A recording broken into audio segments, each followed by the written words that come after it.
Kakalosh Boker Tov, we're just continuing with the halachot of Pesach. Siman Tav Pe Aleph says a very interesting halacha. It says that a person is not supposed to drink after the 4 cups, which means that after the 4 cups of wine, a person is not allowed to drink more wine, but they could only drink water. Now we'll speak about when the Achronim, does that include other things as well, but for sure you cannot drink wine. Now why exactly? The Mishnah Berurah brings down that there's a lot of reasonings for this halacha brought down in the poskim.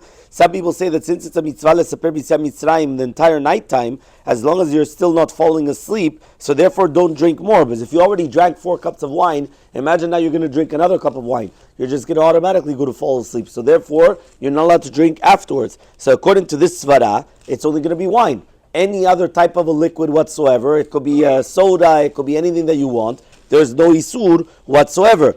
However, though, some people say that also that you don't want to be mosif ala kosot. What does that mean? We know that there was actually a difference if a person did not do leaning between the first 2 cups and the last 2 cups. That according to Ashkenazim, there's a difference in the last 2 cups. If a person did not lean, they don't do heseba again. They don't drink again with heseba. We said that according to Sfaradim, there's no difference which cup it is. If you did not lean in one of the 4 cups, you have to do it again. However, though, one of the reasons why is because it should not look that you're adding onto the cups. We know that you're allowed to add, even though the minhag is not to, but mitzad halacha, you're allowed to add between the first 2 cups. Meaning after the cup of kiddush, if you wanted to have another cup of wine, there's no isur. And one of the proofs is going to be also during the Seudah. Seudah of Pesach, nobody tells you you're not allowed to drink wine.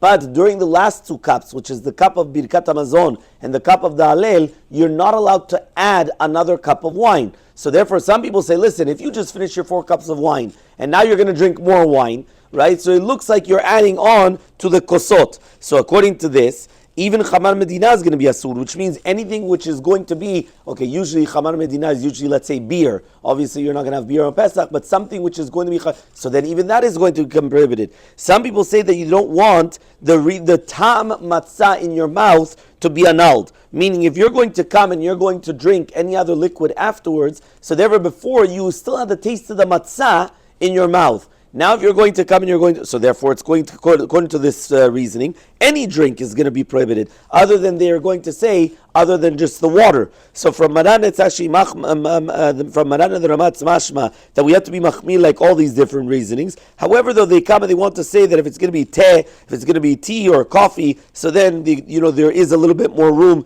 to be lenient. Here it does actually bring down whether it's going to be the Or Letzion, that mayim or teh without sugar is mutar to drink, or tea or coffee with sugar, and other things. He says you should try to be careful. That Chazan Ovadia says that you're allowed to drink other liquids whatsoever, and also coffee or tea after the fikoman as well. So basically, there's going to come out of machloket achronim. What exactly are you allowed to drink? According to Maran, for sure you're allowed to drink water, right? Because he says that mefurash. The question now is going to be tea, coffee, or other liquids, right? Again, according to Rav Vadi, you're allowed to, and according to Rav Ben Zion, he says that you're allowed to come and you're allowed to have tea without sugar, right? Or tea or coffee with sugar, things that you should try not to, right? But again, according to Rav Vadi, you're allowed to. So these are just the different halachot of what's going to happen towards the end of the seder, the day. Bayom.